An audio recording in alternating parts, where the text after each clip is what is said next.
If retirement is in your near future, have you considered what surprises lie ahead? Detailed planning goes into the retirement decision, but learning from what others have done already can be helpful. I'm Chad Smith here with Allison Berger from Financial Symmetry, and today we're going to give you 4 retirement surprises that we see and some strategies you can use to plan for that. Stick around. So we picked 4 different retirement surprises that we'll generally see, and we outlined 10 in our podcast, a much longer episode that you'll find in the show notes below. But Allison, you want to jump in that first one there and talk about how a second career often can be a nice surprise in retirement? Yes. So second career can be a great thing. And a lot of times we'll talk about tax strategies or planning strategies for people who are planning to retire at a certain age. And we may be planning on no further employment income, and they start consulting back to their previous employer or to other companies that they worked with through their career. And all of a sudden they're making too much money to use any of those careful tax planning strategies that we thought about prior to retirement. Obviously, this is a really positive thing for your financial situation. Higher income is almost always going to lead to better finances than savings on taxes. So some of the opportunities we might want to think about in a second career is, are you, below the threshold for a Roth IRA or maybe back to a Roth IRA? The second career or consulting income can also help bridge the gap until you make it to age 65 for Medicare. And then on the other side of this, some people are faced with a decision where they're inspired and they're ready to retire, but then a layoff comes down the line. That could be a good thing Yes. too, right? And we've seen that this year. We've kind of called 2020 the year of surprises, Mhm. most negative, but there have been a few positive. And we've seen some people who were planning to retire this year anyway, or in the next 1 to 2 years, and they're laid off. And in the best case, they receive a severance from their company. Maybe that's 6, 12, 18 months of income that they weren't planning on.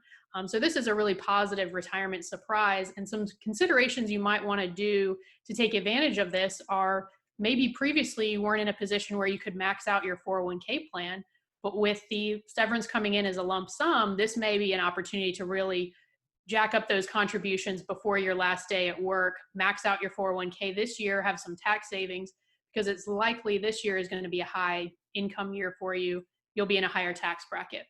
Now, next year, you may have some additional cash on the sidelines, which may allow for some tax planning opportunities that would not have been available to you otherwise, like some Roth IRA conversions or realizing capital gains at a lower rate.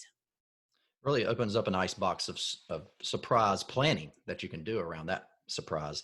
But with the severance, if you're in that situation and you have the high tax year just before retirement, or maybe you are earning your highest income and it's a high tax year, when you retire, there's some things that you can do for Medicare premiums, right? Because that's a surprise to a lot of people. Medicare premiums spike.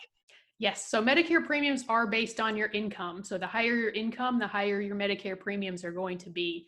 And some people will be surprised by that. If they retire, say at 65, your Medicare premiums are based on what's reported on your tax return. So you can do what's called an IRMA appeal and basically say to the government that your income was higher due to a certain reason. For example, a business sale, a severance payout in that year, and that it won't be that high going forward, and they will go back and adjust those premiums so you're not having to pay so much. And we have more info on that episode, with a previous episode we did on the IRMA. You can check out below. And then the last one we have is related to taxes, everybody's favorite subject. But often in retirement, you maybe have a strategy that you set for withdrawals from your accounts, and then your taxes end up higher than you expected. So what kind of strategies do we have there you could potentially use? Yeah, so taxes are a surprise for a lot of people in retirement, and in particular, the way Social Security is taxed.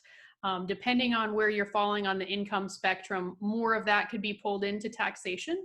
So a way to avoid this is to do some careful retirement income planning. Don't set it and forget it. So think about, we don't necessarily want to set up a strict monthly amount coming from your IRA, because all of that is going to be taxable. And even if you do that and you've planned ahead of time, say something comes up, a major car repair or home maintenance that needs to be done in September, October of the year, take another look at that tax plan and don't just go ahead and pull 10, 20, 30,000 out of IRA. That's all going to come into ordinary income tax, could jump you up into a higher bracket, pull more Social Security income into taxation. So think about those things that come up later in the year and what is the best place to pull funds from for those expenses. Hopefully this helps you balance today with retirement. That's what we're all about here. If you like this episode, you can watch our previous episodes by subscribing here. And thank you for joining us.